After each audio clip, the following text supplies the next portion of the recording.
وہ بہت خوش تھا کیونکہ اس کو گھر بہت زیادہ کم کرائے پر ملا تھا۔ یہ گھر کافی خوبصورت تھا، اندر سے بہت پیارا تھا، جیسے کوٹیج۔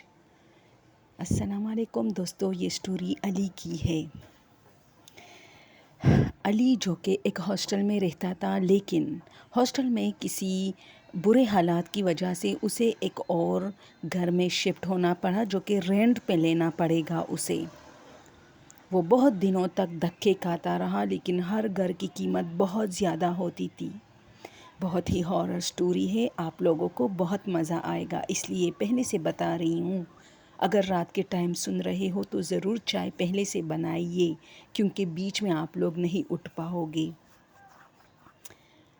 آخرکار علی کی محنت رنگ لاتی ہے اور اسے ایک چھوٹا سا کوٹیج نما گھر بہت کم کرائے پر ملتا ہے، جس میں ایک کمرہ، ایک واش روم اور ایک کچن موجود ہوتا ہے، اور باہر بیٹھنے کے لیے ایک چھوٹی سی لابی جہاں پر 2-3 کرسی اور ایک ٹیبل ہوتا ہے۔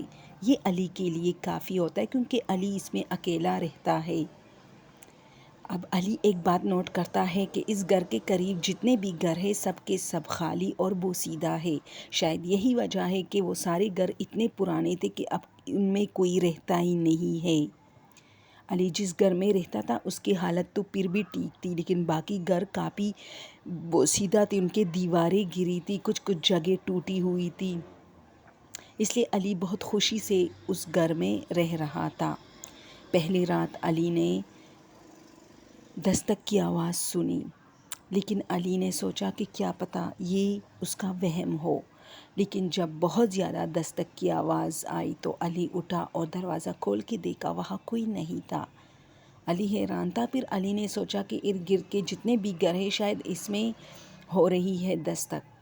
پھر وہ دن بھی گزر گیا اور اگلی رات پھر ایسا ہوا کہ رات کے ٹائم علی نے سنا کہ کوئی دستک دے رہا ہے۔ علی نے بہت غور کیا، اوپر چھت پہ چلا گیا اور دیکھا، لیکن کوئی نہیں تھا۔ اور علی کو ایک بات سمجھ نہیں آ رہی تھی کہ جب سارے گھر خالی ہیں تو دستک کون دے رہا ہے اور کس گھر پہ دے رہا ہے۔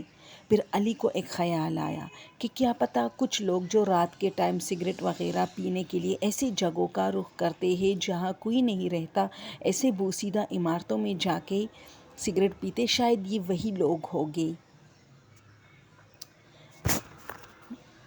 لیکن علی کا یہ اندازہ بھی غلط ثابت ہوا، کیونکہ علی نے ایک گشت لگایا اور دیکھا تو ہر گھر خالی تھا، وہاں کوئی نہیں تھا۔ یعنی کچھ تو ہوتا، کوئی آہٹ تو وہ سن لیتا، کوئی نہیں تھا۔ اس نے آوازیں بھی دی لیکن کسی نے آواز نہیں دی۔ پھر اسی طرح علی پھر سے اپنے کاموں میں مصروف ہوا۔ اپنی یونیورسٹی جاتا، یونیورسٹی سے سیدھے کام پہ جاتا اور شام کے ٹائم اپنے ساتھ کچھ کھانے کی چیزیں لے آتا اور پھر آرام سے بیٹھ کے لابی میں وہ کھاتا، تازہ ہوا لیتا اور پھر اندر جا کے سو جاتا۔ یہی علی بیچارے کی روٹین تھی، کیونکہ وہ اکیلا رہ رہا تھا، اس لیے بور ہوتا تھا تو زیادہ دیر نہیں بیٹھتا تھا، بس سو جاتا تھا۔ اور اس کی کوشش ہوتی تھی کہ جلدی سو کے جلدی اٹھے، کیونکہ اسے یونیورسٹی کے بعد جو ہے کام پہ بھی جانا پڑتا تھا، جس کی وجہ سے وہ کافی تھکاوٹ فیل کرتا تھا۔ اس کے پاس ٹی وی وغیرہ تو نہیں تھی، اسی وجہ سے علی کی روٹین بس یہی تھی۔ اب آدھی رات کو علی کو پھر دروازے کی آواز سنائی دے رہی ہے، جہاں پر کوئی دستک دے رہا تھا۔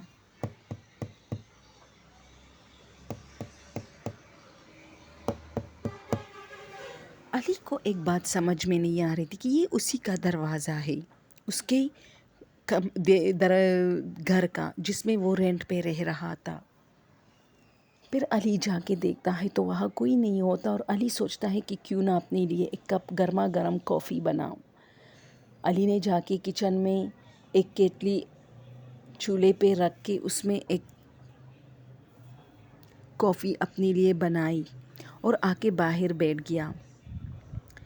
اب علی کو دوبارہ یہ آواز اس ٹائم بھی آئی جب علی کافی پی رہا تھا۔ اس بار اس کو کئی دور سے آیا یہ آواز، جس کی وجہ سے علی سمجھا کہ ہاں یہ تو واقعی کسی اور جگہ سے آ رہی ہے، میرا دروازہ تو نہیں ہے۔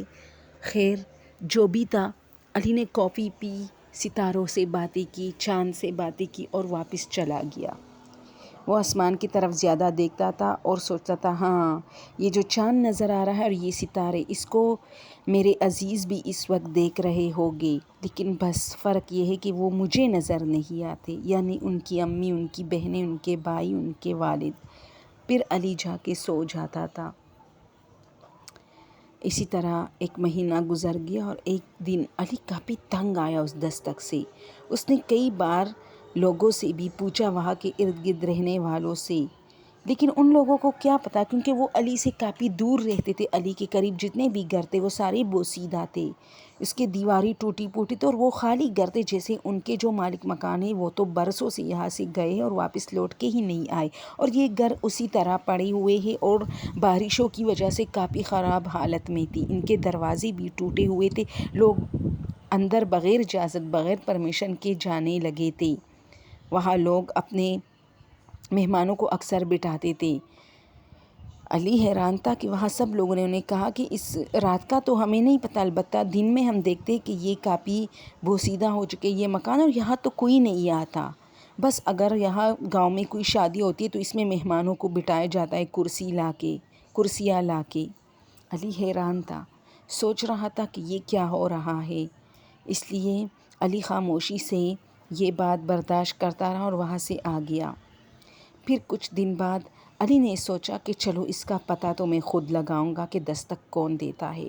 علی ایک CCTV کیمرہ لے کے آیا، چھوٹا سا جو گھروں میں لگتا ہے، اور وہ باہر دروازے پر لگایا اور اس کو اپنے موبائل یا کسی اور ڈیوائس کے ساتھ کنیکٹ کیا، اور جیسی دستک شروع ہوئی علی نے دیکھا تو اس کے رونگٹے کھڑے ہو گئے، کیونکہ وہاں ایک عورت کھڑی تھی جس کے پاؤں نہیں تھے اور وہ ایسے ہوا میں تیر رہی تھی اور وہ کیمرے کو گھور گھور کے دیکھ رہی تھی۔ علی گھبرا گیا اور اسی سمے ہی اندھیرا چھا گیا، یعنی کہ کیمرہ کسی نے توڑا۔ علی ڈر گیا اور ساری رات روتا رہا، ڈرتا رہا۔ جب صبح ہو گئی تو اپنا سامان، اپنا بیگ، سب کچھ لے کے وہاں سے چلا گیا۔ علی کہتا ہے کہ 10-15 سال بعد جب میں نے وہاں دوبارہ کسی کام سے وزٹ کیا تو اپنے دوستوں سے کہا کہ یہاں ایک گھر میں رہتا تھا، چلو دیکھتے ہیں کیا وہ گھر اب بھی اسی طرح پیارا ہے یا نہیں۔ جب وہ وہاں کا وزٹ کرتا ہے تو دیکھتا ہے کہ وہاں اب بھی کوئی نہیں رہتا، اور اسی طرح علی کا کیمرہ وہاں ٹوٹا پھوٹا پڑا تھا، اور اس سے پہلے جب علی یہاں سے جا رہا تھا تب یہ کیمرہ نہیں مل رہا تھا، لیکن اب وہاں ٹیبل پہ پڑا ہے۔ جس ٹیبل پہ علی چائے رکھ کے کرسی پہ بیٹھتا تھا وہ ٹیبل کافی بوسیدہ ہو چکا تھا اور بس گرنے اور ٹوٹنے والا تھا۔ علی نے اندر بھی جا کے دیکھا تو کافی سنسان کمرہ تھا جس میں علی رہ رہا تھا۔ اس کے دوستوں نے کہا تم یہاں رہ کیسے رہے تھے؟ علی نے انہیں بتایا کہ پہلے یہ ایسی حالت میں نہیں تھی، لیکن واقعی علی کو بھی خود سمجھ نہیں آیا، وہ کافی ویران تھا، اس کی بھی دیواریں بس ٹوٹی ہوئی تھی اور لگتا تھا کہ اگر ایک ہی طوفان یا بارش آئی تو یہ کوٹیج بھی گر جائے گا۔ تب علی وہاں سے نکلا اور اللہ کا شکر ادا کیا اور دوستوں سمیت واپس اپنے ہوٹل میں چلا گیا جہاں پر وہ رہ رہا تھا۔